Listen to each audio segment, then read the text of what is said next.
Merhaba arkadaşlar. Şimdi iki tane malzeme ile güzel bir yüzük yapımı paylaşacağım sizinle. Bakın, bu yüzüğü yapacağız. Çok basit bir model.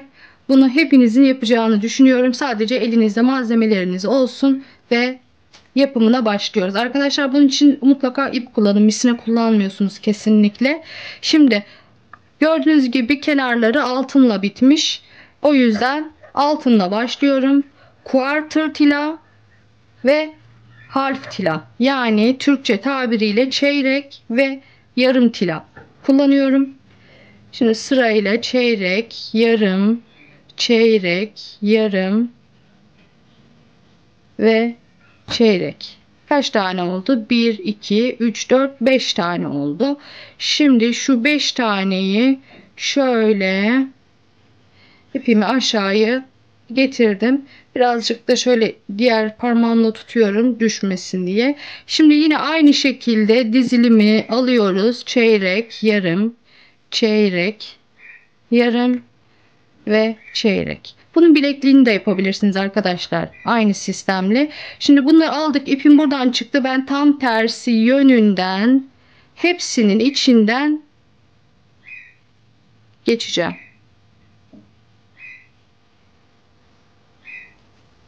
Evet, bu şekilde hepsinin içinden geçtim. Şöyle eriş bücüş bir görüntü oluyor ama düzelecek. Şimdi tekrar bu en son aldıklarımın içinden iğnemi yürütüyorum.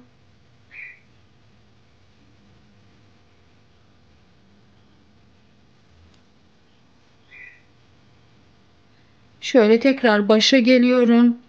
Baştaki şu ilk aşamada bunları birbirine sabitlemek önemli. Birbiri içinden şöyle geçiyoruz.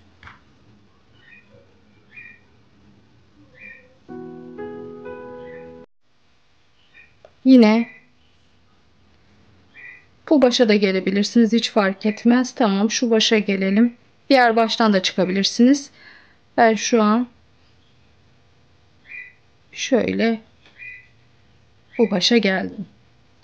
Ve devam ediyoruz arkadaşlar. Yine aynı sistemle çeyrek, yarım, çeyrek, yarım ve çeyrek. Tilalarımızı aldık.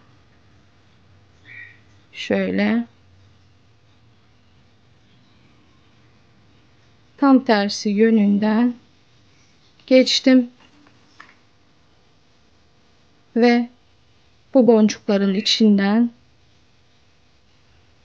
tekrar geçiyorum.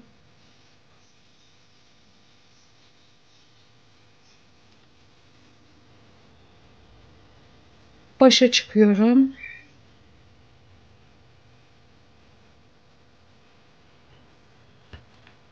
Aynısını yine çeyrek, yarım, çeyrek, yarım ve çeyrek alıyorum. İpim yukarıda, tersi yönünden şöyle battım. Gördüğünüz gibi çok basit bir model ve gerçekten parmakta da çok tatlı duruyor. Bunu takım olarak çalışabilirsiniz. Böyle benim gibi tek yüzük olarak da çalışabilirsiniz. Şöyle devam ediyoruz. Parmak boyunuz kadar arkadaşlar bunu yapıyorsunuz. Çeyrek alıyorum. İpim yukarıda. Ben aşağıdan geçtim. Şöyle düzeltiyoruz. Ve iğnemi yürütüyorum. Başa geliyorum.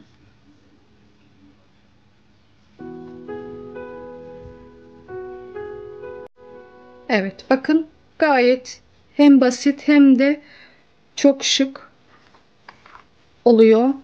Şurada ben sayayım bakayım. 1, 2, nereden işaret koysam. 1, şurayı baz alayım. 1, 2, 3, 4, 5, 6, 7, 8, 9, 10, 11, 12 sıra yapmışım. Benim parmağıma, bu parmağıma 12 sıra yapmışım. 1, 2, 3, 4, 5. Bunu da 13 sıra yapacağım. Diğer parmağım olsun diye.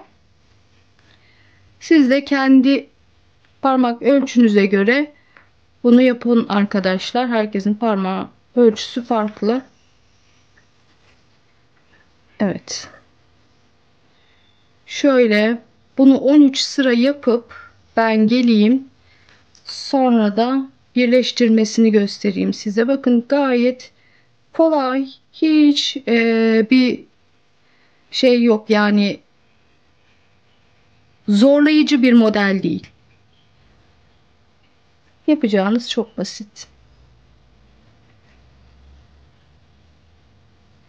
Misineyle hiç denemeyin arkadaşlar. Ben denedim, olmuyor. Bak, bunu başa geçmeden onu alamayız. Hemen başa geçiyorum. Tekrar dizelim. Şimdi tersi yönüne geçiyorum. Dediğim gibi ben bunu parmak ölçüme göre yapayım. Ondan sonra birleştirme kısmında tekrar görüşelim. Bakın şöyle ilerliyoruz. Evet, dediğim gibi ben 13 sıra kendi parmağıma göre yaptım. Şimdi arkadaşlar şu aşamada ne yapın biliyor musunuz? Birleştirmeden önce şu mesela ipim buradan çıkmış ya. Şimdi şöyle hepsinin içinden iğnemizi yürütelim. Bu şekilde daha sağlamlaştırmış olacağız. Sağlamlaştırmak bizim için gerçekten önemli. Bunu sağlamlaştırdıktan sonra başa gelelim ve birleşimini yapalım.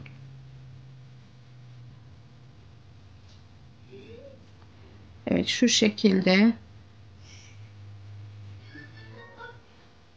aşağı yukarı başa doğru geliyoruz.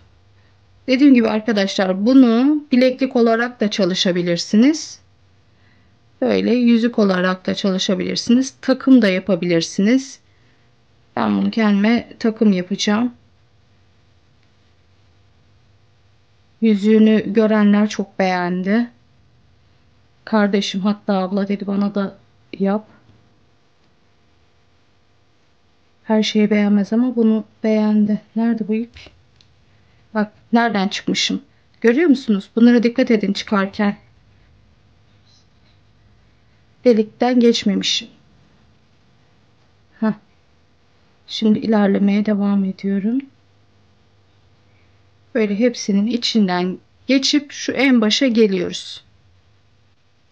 Evet, bu şekilde başa geldim. Şimdi iğnemi alayım. Bunu böyle yuvarladığım zaman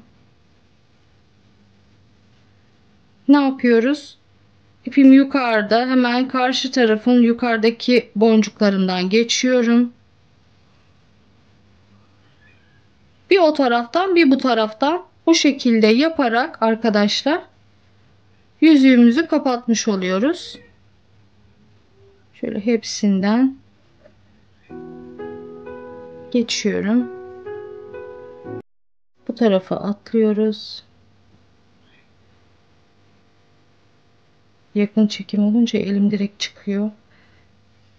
Şu şekilde arkadaşlar kapanıyor. Tamam. Ben şimdi bunu kapatmayacağım. Çünkü bunu bilekliğe çevirmeyi planlıyorum. Zaten yüzüğümü yaptım.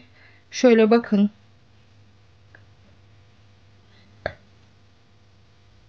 Yüzüğüm şu şekilde.